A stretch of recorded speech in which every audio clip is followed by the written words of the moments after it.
Advocate Bhudev महानंद्या का अभिवादन स्वीकार कीजिए। साथियों, आप देख रहे हैं voice of people, voice of Bahujan. सदियों से कैसे मनुवादी सोशल जस्टिस के खिलाफ है। मनुवादी कभी भी आपको सोशल जस्टिस देने के लिए इच्छा प्रकाश नहीं करता है।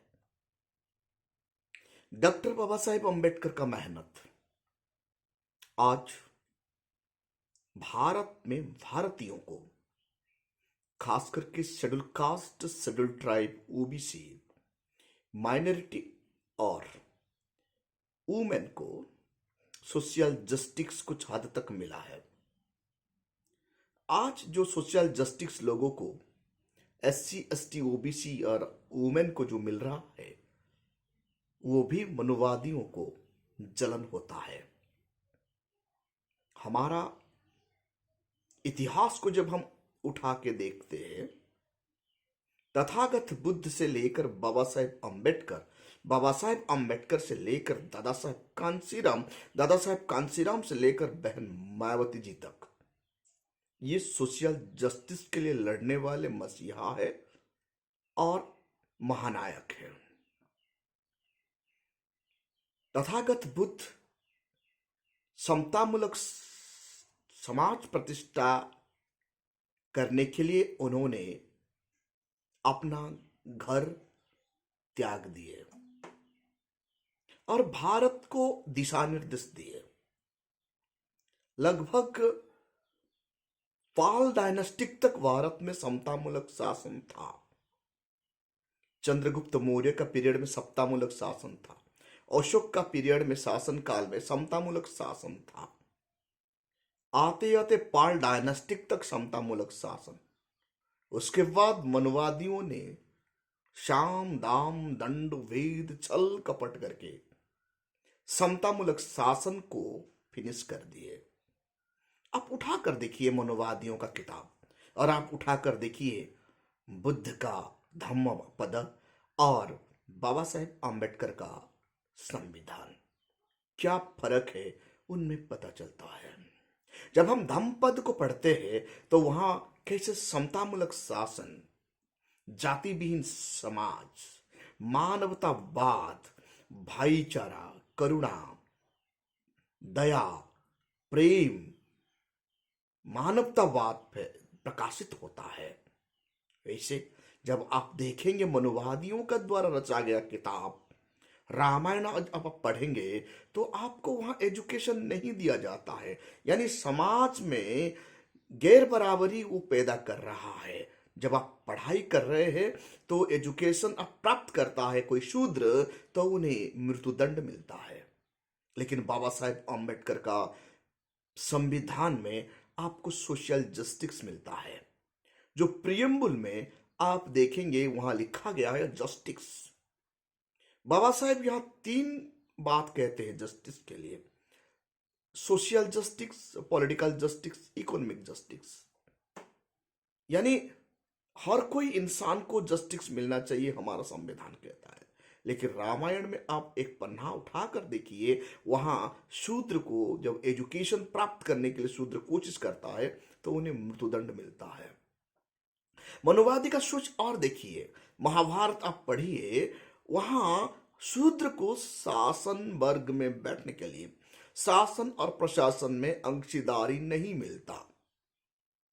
ये रामायण में आपको पढ़ने के बाद पता चलता है। लेकिन भारत का संविधान क्या कहता है? भारत का संविधान में बाबा साहेब अम्बेडकर हर किसी को अधिकार दे देते हैं शासन और प्रशासन में बैठने के लिए ताकत। जैसे भारत का संविधान का आर्टिकल 35 में नौकरी में शेड्यूल कास्ट, शेड्यूल ट्राइब लोगों के लिए रिजर्वेशन व्यवस्था हुआ है, क्योंकि सोशल जस्टिस को एस्टैब्लिश करने के लिए भारत का संविधान का आर्टिकल 35 बताता है। इधर महाभारत शूद्र को शासन और प्रशासन से वंचित करता है। तो आप सोचिए कितना मनुवादी, कितना एग्नेस्ट है भारत में बहुजन समाज को सोशल जस्टिस दिलाने के लिए। जब आप गीता पढ़ेंगे तो वहां आपको मिलेगा शूद्र सिर्फ सेवा के लिए ही पैदा हुआ है। वो ब्राह्मण का सेवा करेगा, क्षत्रिय का सेवा करेगा और वैश्य का सेवा कर करके ही वो मर जाएगा, और वो कभी भी सोशल जस्टिस प्राप्त नहीं कर पाएगा। जब आप वेद पढ़ेंगे तो वेद में भी यही लिखा गया है, क्योंकि वो पैर से पैदा हुआ है, वो तीनों वर्ग का नीचे रहेगा, वो सामाजिक बराबरीता वो प्राप्त कर नहीं सकता। इसे जब आप पुराण भी पढ़ेंगे तो वहां से बनाया जाता है शूद्र को। मनुस्मृति अब जब पढ़ेंगे तो उसमें आपका कोई अधिकार ही नहीं है शूद्र को। ना पढ़ने की अधिकार है, ना बात रखने की अधिकार है, ना संपत्ति रखने की अधिकार है। जब आप संपत्ति भी रखेंगे तो ब्राह्मण आपका संपत्ति को जबरन छीन कर भी ले जाने की ताकत रखता है, इतना अधिकार देता है मनुस्मृति हायर कास्ट को। यानी ये कितना कितना अनजस्टिस है, सोशल जस्टिस को कैसे दबाकर रखे हैं, आज भी सोशल जस्टिस को दबाकर रख रहे हैं। वैसे ही जब आप मनु संहिता के बाद आप रामचरितमानस जाएंगे पढ़ेंगे तो आपको पढ़ने की आजादी नहीं है, आपको सिर्फ दंड प्राप्त करने की अधिकार है, आपको दंड मिलेगा। लेकिन बाबा साहेब अम्बेडकर का कितना करुणा है, कितना महानता है। उनका संविधान का आर्टिकल 14 में इक्वालिटी का बात आता है, यानी social equality, political equality and economic equality होता है। प्रियम्बुल में भी जो जस्टिस का शब्द आता है वहां social justice, political justice, economic justice है। जब भी मनुवादी सोच रखने वाले लोग भारत का न्याय व्यवस्था में कब्जा किए हैं, जब से उसी दिन से न्याय प्रणाली में न्याय सही से डिस्चार्ज नहीं होता, क्योंकि उनका मानसिकता ही ऐसा है, घर में वो उनका मानसिकता ऐसा बन गया है कि शूद्र को ताड़ना करो, शूद्र को अधिकार मत दो, शूद्र को पढ़ाई में वंचित रखो, शूद्र को संपत्ति अधिकार से दूर रखो, शूद्र को शासन और प्रशासन से दूर रखो। ये जो मानसिकता उनका घर से उनको सिखाया जाता है, इसलिए वो न्यायप्रिय कभी नहीं होता मनुवादी। आज भी भारतवर्ष में मनुवादी शूद्र को न्याय दिले के लिए आगे नहीं आता हो। तो बाबा साहेब नहीं होते तो आज क्या होता। आज जो सोशल जस्टिस है भारत में बहुजन समाज को प्राप्त नहीं हुआ है। पॉलिटिकल जस्टिस लोगों को मिला है क्योंकि हर किसी को समान अधिकार है वोट देने की, इसलिए पॉलिटिकल इक्वालिटी भारत का डेमोक्रेसी में है। लेकिन सोशल इक्वालिटी और इकोनॉमिक इक्वालिटी बिल्कुल नहीं है। सोशल इक्वालिटी को एस्टैब्लिश करने के लिए बाबा साहेब का अधूरा सपना को पूरा करने के लिए साहब कांसीराम जो पौधा लगाए है उन्हें सींचना है, तब जाके हम लोगों को सोशल जस्टिस मिलेगा। सोशल जस्टिस कैसे मिलता है? सोशल जस्टिस प्राप्त करने के लिए एजुकेशन सबसे ताकत है। आज सरकार जानबूझकर एजुकेशन इक्वालिटी को ही फिनिश कर दिए, यानी प्राइवेट एजुकेशन को बढ़ावा दे दिए और गवर्नमेंट एजुकेशन को बर्बाद कर दिए। यानी एजुकेट इंसान ही सोशल जस्टिस के लिए अपना आवाज बुलंद करने के दमखम भरता है। वो आज फिनिश होने की कतार पे खड़ा हो चुका है, क्योंकि बहुजन समाज सरकारी एजुकेशन में डिपेंड करता है। 98%, 99% बहुजन समाज का बच्चे गवर्नमेंट एजुकेशन में पढ़ाई करते हैं। 0.0 या 1% भी नहीं होगा जो प्राइवेट स्कूल में पढ़ने वाले बहुजन समाज है। जब हम एजुकेशन ही प्राप्त नहीं करेंगे तो कैसे हम सोशल जस्टिस का लड़ाई लड़ेंगे? सोशल इक्वालिटी को कैसे रुकावट है? आपका रामायण, महाभारत, गीता, वेद, पुराण, मनु संहिता, रामचरितमानस, जितने भी ग्रंथ को आप उठाकर देखिए, ये सोशल जस्टिस का खिलाफ है। यानी सोशल इक्वालिटी ना के बराबर है। आज संविधान है, इसलिए सोशल जस्टिस के लिए बोलने की आजादी मिला है आर्टिकल 19 के तहत। बाबा साहेब का जो सपना है यानी हुक्मरान बनना है, महाभारत कहता है शूद्र को हुक्मरान शूद्र हुक्मरान बन नहीं सकता। आज का तारीख में एजुकेशन को समाप्त करके शूद्र को हुक्मरान बनने से रोकने की ये तैयारी ऑलरेडी फाइनल हो चुका है।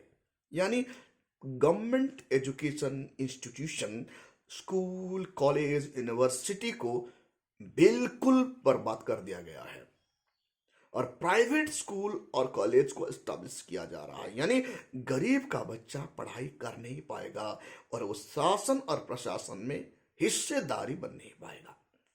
साथियों, कोई भी डेमोक्रेसी कब मजबूत होता है? जब उनका पॉपुलेशन हाईली क्वालिफाइड होता है और ह्यूमन रिसोर्स एजुकेट होता है, तब वो देश और वो समाज और वो डेमोक्रेसी मजबूत होता है। लेकिन भारत में ऐसा नहीं हो रहा है। भारत में एजुकेशन को बर्बाद किया जा रहा है ताकि मनु का औलाद हर वक्त उनका सोच है कि शूद्र को दबा कर रखना। ये आज का तारीख में एक कंस्पेरेसी है। एजुकेशन इंस्टीट्यूशन को बर्बाद करके प्राइवेट एजुकेशन इंस्टीट्यूशन खड़ा करना, ये एक कंस्पेरेसी है। इस कंस्पेरेसी को बहुजन समाज को समझना होगा। जब तक भारत का बहुजन समाज ये कंस्पेरेसी को समझ नहीं पाएंगे, भारत का डेमोक्रेसी में बहुजन समाज को शासन और प्रशासन का अधिकार से वंचित रखा जाएगा और सोशल न्याय और सोशल जस्टिस प्राप्त नहीं होगा। आइए हम सब मिलकर बाबा साहेब का द्वारा जो संविधान बनाया गया है उन्हें बचाएंगे। कैसे बचाएंगे? इनको बचाने के लिए सिर्फ दादा साहेब कांशीराम का द्वारा लगाया गया पौधा है, जो आज का तारीख में नेशनल लेवल में एक नेशनल पार्टी बन चुका है। उन्हें सींचेंगे। जब हम सींचेंगे वो फलेगा और फूलेगा और बहुजन समाज को सोशल जस्टिस दिलाएगा। जब भी हमारा शासन आता है तब हमें सोशल जस्टिस का एहसास होता है, प्राप्त होता है। चंद्रगुप्त मौर्य का पीरियड में सोशल जस्टिस था, अशोका का पीरियड में सोशल जस्टिस था, पाल शासन का पीरियड में सोशल जस्टिस था। जब उत्तर प्रदेश में बहुजन का शासन आता है तब सोशल जस्टिस कायम होता है। तो इसीलिए जो आर्टिकल 5 से 11 जो सिटीजनशिप है, वो सिटीजनशिप को हमें सही से इस्तेमाल करना है। और बाबा साहेब अम्बेडकर का द्वारा लिखा गया प्रियम्बल में जो justice, social, political and economic justice, उनमें से सोशल जस्टिस को प्राप्त करने के लिए हम लोगों को वन बैनर में आना होगा। जो बाबा साहेब अम्बेडकर उनका वॉल्यूम 17 पार्ट 3 113 स्पीच में कहते हैं, कम अंडर वन बैनर। तब जाके हम सोशल जस्टिस प्राप्त कर पाएंगे। नहीं तो मनुवादी आपको कभी भी सोशल जस्टिस नहीं देगा, क्योंकि आज मनुवादी का कब्जा में एग्जीक्यूटिव है, लेजिस्लेचर है, जुडिशरी है। एग्जीक्यूटिव में आपको हिस्सा लेना है तो एजुकेशन प्राप्त करना, जुडिशरी में हिस्सा लेना तो एजुकेशन प्राप्त करना होगा, और लेजिस्लेचर में हिस्सा लेने के लिए राजनीतिक ताकत को मजबूत करना पड़ता है। इतनी ही बात बहुजन समाज को जब समझ में आ जाएगा, बाबा साहेब अम्बेडकर का सपना पूरा होगा। बाबा साहेब अम्बेडकर का जन्मदिन 132 बर्थ एनिवर्सरी हम लोगों ने धूमधाम से बनाए हैं। इनको बचाने के लिए, बाबा साहेब का सपना को बचाने के लिए सिर्फ हमें यूनाइटेड होना है। आइए हम सब यूनाइटेड होकर बाबा साहेब का संविधान को बचाएंगे और दादा साहेब कांशीराम का द्वारा रोपा गया, लगाया गया पौधा को सींचेंगे। वो फलेगा और फूलेगा और बहुजन समाज को सोशल जस्टिस देगा। साथियों, आप देख रहे हैं voice of people, voice of Bahujan. अभी तक आप हमारा चैनल को सब्सक्राइब नहीं किए तो काइंडली सब्सक्राइब कीजिए और voice of people, voice of Bahujan को बचाइए। Thank you.